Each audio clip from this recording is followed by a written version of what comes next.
Peter Doocy questions Karine Jean-Pierre if Joe Biden will be going to the border, as well as censorship, and a trans teacher says that they enjoy confusing children on gender ideology. All of that and more here on The Bald Brad Show.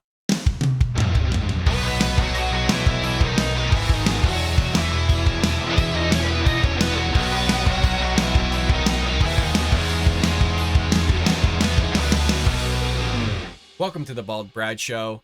It is Thursday, December 1st, and as always, support the show by hitting that like and subscribe button, as well as leaving your opinions in the comment section below regarding anything that we cover in today's episode. Folks, the YouTube algorithm really does love your engagement and you interacting with the channel, so you hitting that like button and leaving a comment down below does yeoman's work in supporting the channel and forces the YouTube algorithm and AI to send our videos out there to new viewers who haven't seen our content or our channel. So your help and support would be greatly appreciated. And with that being said, our lead story of the day is the Gladiator Fox News reporter Peter Doocy questioning Karine Jean-Pierre if Joe Biden's going to be going to the border anytime soon, since he was invited by Kevin McCarthy. And wait till we get on the question about free speech and censorship and what she has to say about hate speech and misinformation. It should terrify all of you. As always, if you haven't already, hit that like and subscribe button. Let's go ahead and roll the tape. Thank you, Karine. Kevin McCarthy says that he invited President Biden down to the border. How does the president RSVP? Well, we know the president's never been down to the border. The possible next speaker says that he wants him to go with him, so is he going to?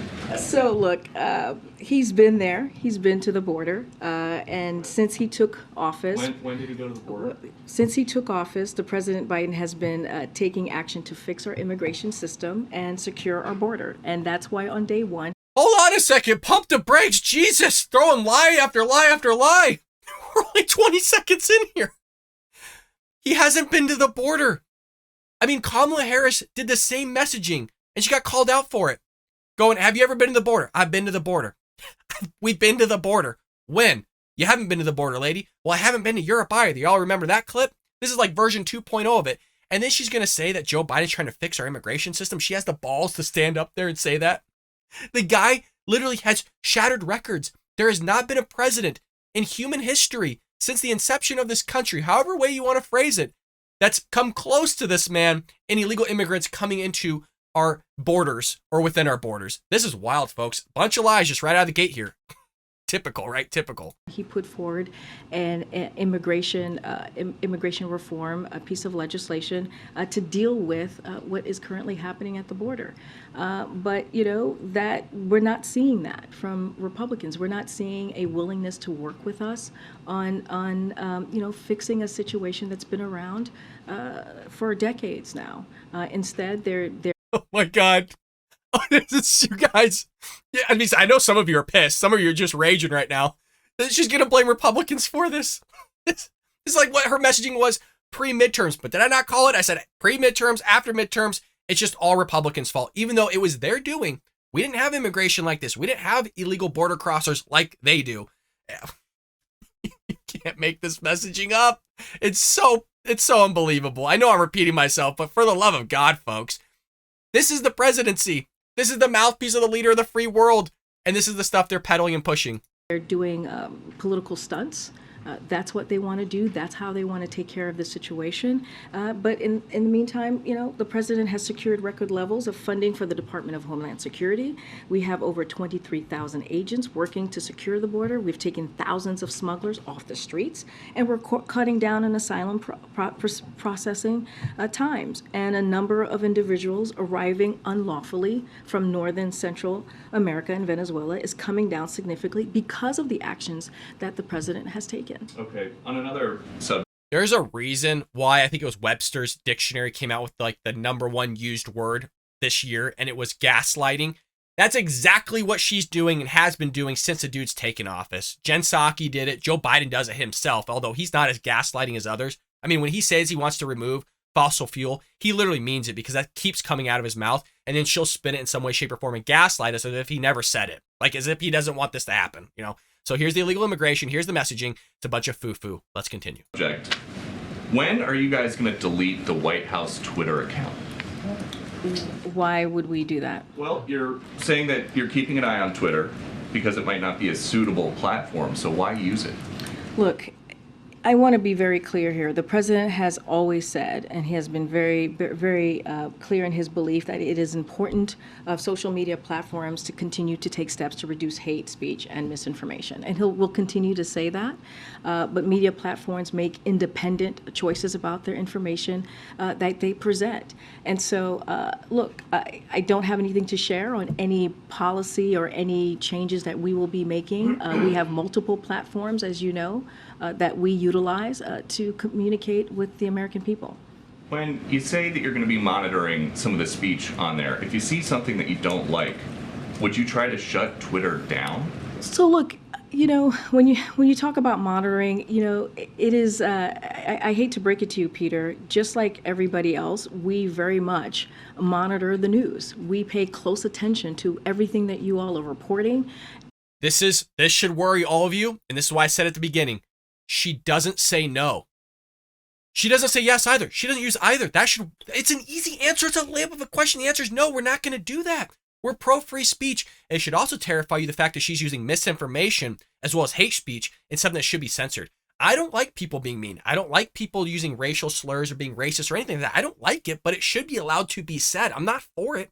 There's a lot of people that write crap in the comments below. If you haven't already, leave one down below. It does support the channel. But regardless, there's people that say hateful things to me all the time. Do I think they should be deplatformed and not allowed to write what they want to write? They can write it, whatever, shrug it off and move on. Life goes on. But this should be a problem, folks, because hate speech is whatever they don't like. It's purely subjective. And when you got the government telling you what you can and cannot say, you get into some Orwellian stuff and it is a snowball effect, folks. And there you go. Free speech is long gone. It only takes some time. And once it's gone, it ain't ever coming back again. And Twitter's in the news a lot.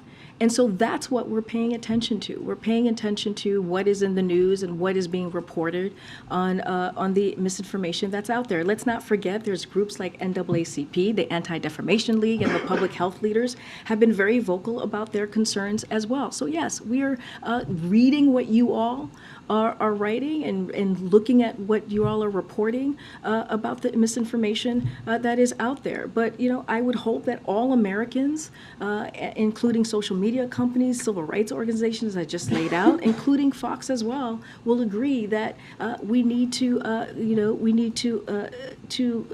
call out hate speech and misinformation. No. Fox News does not agree with that. Americans that believe in free speech don't believe in that.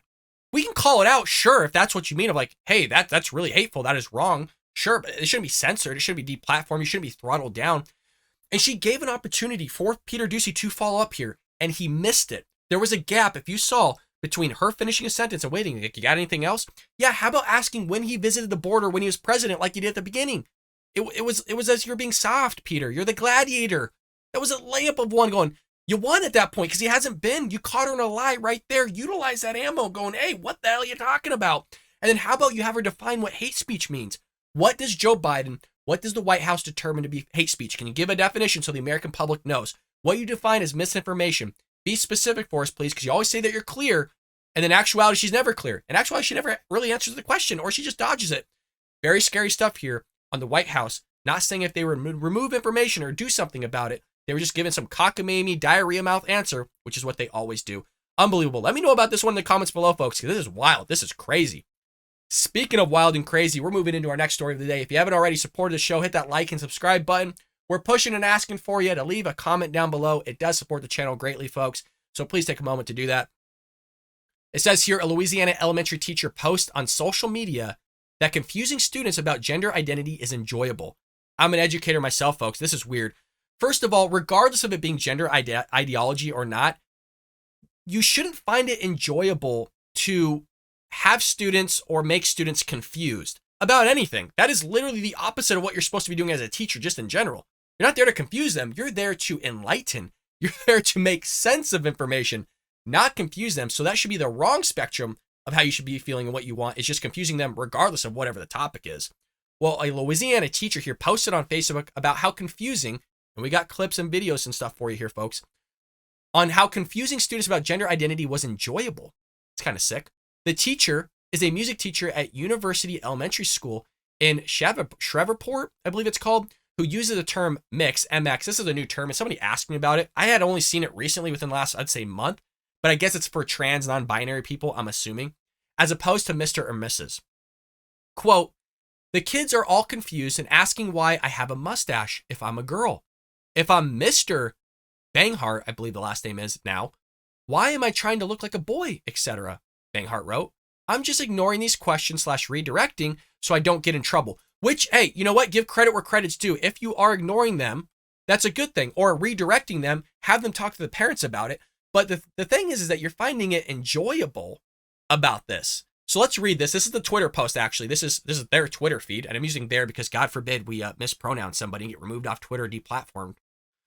Quote, I'm not allowed to tell kids I'm trans or non-binary or that I'm not a girl. I showed up today with a new haircut and presenting much more I'm assuming masculine, than usual. The kids are all confused and asking why I have a mustache if I'm a girl, if I'm Mr. Banghart now, why am I trying to look like a boy, etc. I'm just ignoring questions / redirecting so I don't get in trouble. Though some of the reactions are hurtful, I'm not mad. They're kids and I don't mean harm. I'm mostly just enjoying all the confusion about what I am, wondering what they are going to do when I have a mustache and a skirt later this week, LOL. I don't find that funny. I find that as awkward and confusing myself as an educator going, why are you enjoying confusing kids? And why do you think it's a plus that you're going to show up next week with a mustache and a skirt only to confuse them even more? That is odd, folks. I'm sorry, it's not normal behavior for my teacher. That's really odd. Well, this person continued by saying, though some of the reactions are harmful or hurtful, as you've read, I'm mostly just enjoying the confusion about what I am. Well, earlier this month, a Twitter account called Inside the Classroom and shared a video from the same teacher saying that allyship was using an individual's preferred adjectives. And we got the clip for you here, folks. Let's go ahead and roll this one. I just had a parent ask me my preferred adjectives because she wanted to comment on one of my photos, but she wanted to use words that I liked hearing for myself. That's the kind of allyship that I need. A+. I just had a parent. I guess I said allyship. I've never heard of allyship. I can't keep up, folks. Can any of you, either I just read it wrong, I've never heard of allyship, like somebody telling me the things I want to hear. That's usually a weird thing. You'd almost want to be told what you don't want to hear. I understand these are adjectives. Nobody wants to be called an a-hole or a jerk or a weirdo or whatever it may be. I'm not saying that's what this person is. Some of you might say that, but I'm not going to here. I understand that you might want to be called certain adjectives. I would love the show to be called fun, like Ben Shapiro, like Tim Pool, knowledge, great commentary, certain, whatever it may be. I would love those things. It doesn't mean it's true. It doesn't mean it comes across that way. That would be nice to give me more feedback in the comment section so we can make the show better. But it's an odd thing to be trying to get affirmation from somebody else. Now, a lot of people do this. They try to look for that confirmation bias that they might have to affirm what they believe or what they hear and what they see. But that's not always the best route to go. But it just kind of shows you on the spectrum where this person is at and what they're looking for.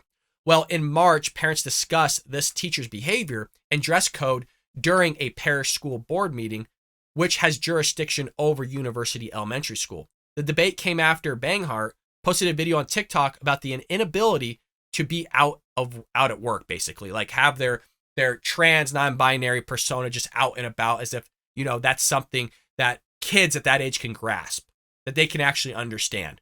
But we're talking about the progressive left here, folks. If they could have their way, they'd have these children vote if they could. They would have these children make legislation. And some people might be going, oh, Brad, you're taking it a little bit too far. No, I'm not. Look at Greta Thunberg. They chauffeured her out real quick. And we couldn't say anything because she was a minor. We couldn't make fun of her. We couldn't say things about her because she was a minor, going, yo, you're saying crazy stuff. And you're just like cussing at like world leaders as if it's normal for a teenager to be saying things like that and just acting all crazy. And we're supposed to like play it off like it's normal. This is what the progressive left does. They want to take kids seriously. We all know you shouldn't take kids seriously. They don't know yet.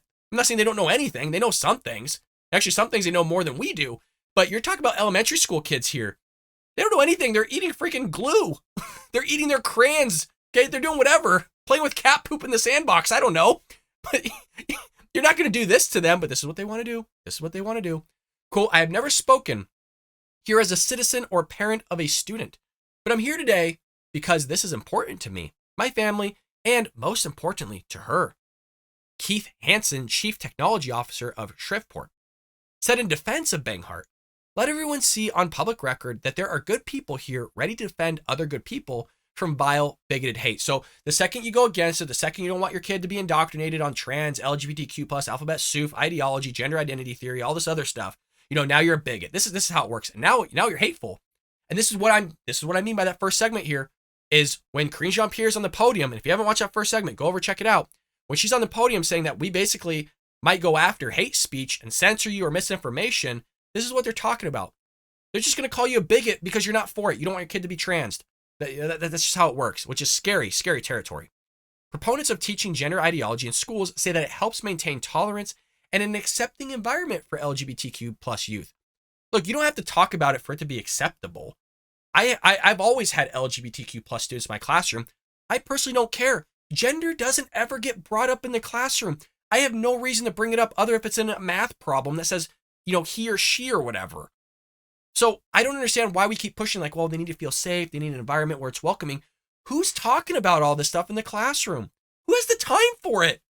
I barely have enough time to get through the math content with all the standards. You're telling me there's just all this time for kumbaya to talk about sex and growth hormones and, this is what non-binary means. Let's break it down for all of you to understand, even though actual scientists, the science teachers themselves on campus don't even understand it, let alone the person that's talking to you about it doesn't even understand it, can't even explain it coherently. But we're going to tell this to elementary school kids? Yeah, that makes a lot of sense. Tons of sense, folks. Let me know if I'm the crazy one here. I'm an educator. I'm sitting back baffled. I'm on the parent side here. What's going on? What is going on? What has happened to our education system? According to Trevor Project, which is an organization that advocates for the inclusion of LGBTQ plus individuals, they say this: 1 in 3 transgender youth reported attempting suicide. Almost 1/3 reported being a victim of sexual violence. And more than half reported a 2-week period of depression. So let's have the conversation about maybe we should stop gender affirming people. Maybe we should stop playing into some sort of, I hate to use this word, maybe delusion is the word that's coming to mind. Don't hold me to that. But you're playing into some sort of fictitious world that's not reality. They might think they're something, but in actuality, they're not. There's people that think they're literally dogs and cats. They're not. There's people that literally were on Matt Walsh's show, his documentary, that thought that they were a wolf. They identified as a wolf. They're not. And when you have a society like that, it really does crumble. And you can go as far as, it's endless. You could literally identify at whatever age you want. I'm 33. Why don't I identify as, let's say 70? Let me start cashing in on Social Security, because that's what a lot of people would do. There's a lot of benefits that you could receive based on age. Why don't I pretend like I'm a 2-year-old? How about that? And I'll get into Disneyland for free. And I don't have to pay up the wazoo for a ticket or a Disneyland annual pass. Why don't I do that? The system falls apart. And that's not even as bad as if you were to talk about gender and their ideology, trans and kids, because look, they're killing themselves. There's massive depression because people aren't gender affirming them. They're confused. They don't know what to do. They go to school. They're confused because their teacher has a mustache, but probably identifies as non-binary or girl or trans. They're wearing a skirt. They're like, what the hell's going on? I don't even understand English. I don't even understand arithmetic, math. And now I'm supposed to understand non-binary. There's something between male and female, although there's no appendages between male and female. How does that work? This is where we're at. This is literally where we're at, and it's going to grind us to a halt. It's going to tear us apart. It has been tearing us apart. It's a dangerous thing to be a hold of. You can have that conversation after K through 12. How about that? After they're old enough, they're 18, woohoo, go have fun, do whatever you want. Stop trying to trans indoctrinate our children, whether that's on the exterior, if you playing into something, messing with them, whatever it may be. That is not the job of an educator, okay? I wear a suit and tie pretty much every day to work, all right? I'm not there to confuse them. I'm there to teach them mathematics and to turn their homework in on time, get their schoolwork done, be a voice for them and advocating for them in their academics, not gender ideology, all this stuff, and just try to do the best job I possibly can in making sure they know personal finance, because that's what I teach, and statistics, because that's what I teach. I just want them to do well. I don't want to talk to them about their gender. I don't want to talk to them about their boyfriend, girlfriends. I don't want to talk to them about sex stuff. That's weird to me. And for some reason, we live in a society now, predominantly from the progressive left and some pockets of the Democrat Party, that think this is normal. It's not normal. It's weird, folks. It's weird. I'm telling you, as a colleague to colleague, it's weird. Please stop doing it. Let me know what you think about all this in the comments below. It is head spinning and baffling. If you haven't already, leave us a comment down below. Hit that like button. It really does support us, folks. It forces the YouTube algorithm to send conservative thought and ideas out there to new viewers. And God, Lord, only knows kids need it. The adults need it. Everybody needs some conservative thought and ideology out there. And folks, thank you so much once again. And I'll see you tomorrow here on The Bald Brad Show.